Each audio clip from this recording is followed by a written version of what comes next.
مسلم حدیث نمبر 5452، رسول اللہ صلی اللہ علیہ وسلم نے فرمایا آدمی کے لیے ایک بستر ہونا چاہیے، اور ایک ہی بستر اس کی بیوی کے لیے ہونا چاہیے، اور تیسرا بستر صرف مہمان کے لیے ہونا چاہیے، اور چوتھا تو شیطان کے لیے۔ وضاحت فرما دیں۔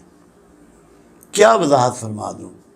کوئی دن ایسا ہے جب میں آپ کو یہ نہیں کہتا کہ کم سامان کے ساتھ زندگی گزارو؟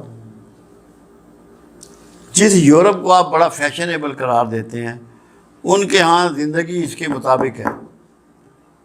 نہ فالتو جوتے ہیں ان کے گھر میں، نہ فالتو کپڑے ہیں ان کے گھر میں، نہ فالتو بیڈ ہیں ان کے گھر میں، نہ فالتو لحاف ہیں ان کے گھر میں، نہ چھتی پہ برتن ٹنگے ہوئے ہیں کہ مہمانہ واسطے جی فلاں بندوبست ہے۔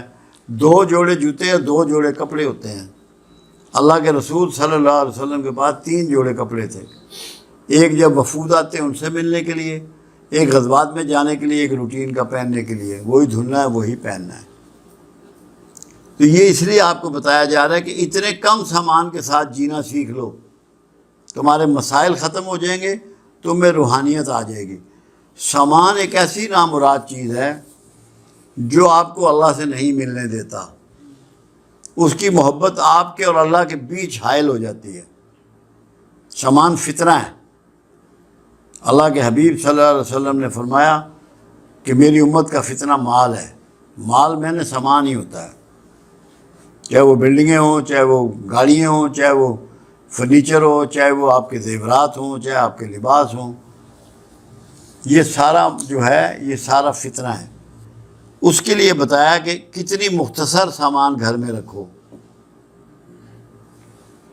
کہ تم تاکہ فتنوں سے محفوظ رہ سکو، خرابیاں اور برائیاں نہ کر سکو، تمہارے دل میں سامان ہی نہ گھسا رہے، اللہ کی محبت آئے۔ سامان کی محبت کی تو آپ کو مثال دوں بڑی۔ نوح علیہ السلام نے 952 سال تقریباً تبلیغ دین فرمائی، دعوت دین کی، اور جب اسرائیل علیہ السلام ان کی جان نکالنے کے لیے آئے تو نوح اپنے جھونپڑے کے باہر بیٹھے ہوئے تھے۔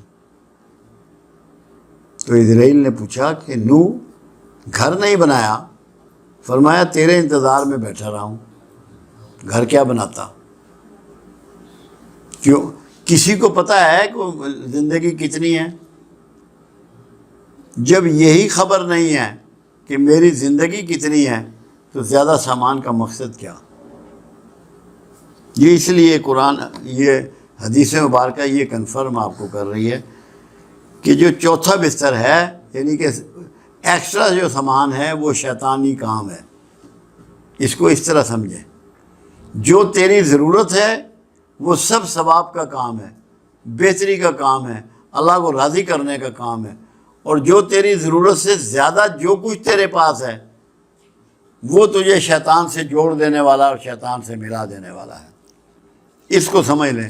اگر اللہ کرے یہ بات سمجھ میں آ جائے اور آپ کی محبت جو ہے اخلاق سے ہو جائے، محبت سے ہو جائے، رویہ بہتر ہو جائے، سچائی آ جائے، لوگوں کی خدمت آ جائے، اللہ کی عبادت آ جائے، اللہ کی راہ میں خرچ کرنا اس کی جگہ آ جائے، تو پھر بڑی کامیابی ہے۔